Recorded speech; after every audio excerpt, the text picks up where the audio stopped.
Здравейте на всички отново и днес ще говорим на тема, която е доста така. Нека да кажем, всички хора спорят на нея и всеки има отделно мнение. Дали България някой е владяла Солун или не?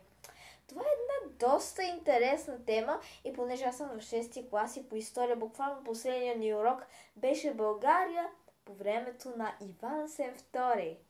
И тогава технически, когато са победили българите при битката при Клокотница и после сме разгромили епирското деспотство, и тогава Солун и Епир са станали наш васал. Но и аз за това казах на баща ми. Значи, ние сме владели Солун.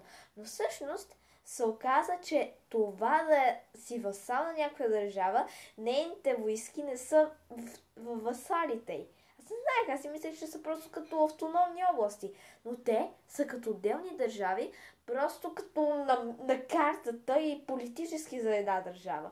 Но иначе държавата няма контрол над васалите. Затова, май наистина, ще се съглася, че не сме.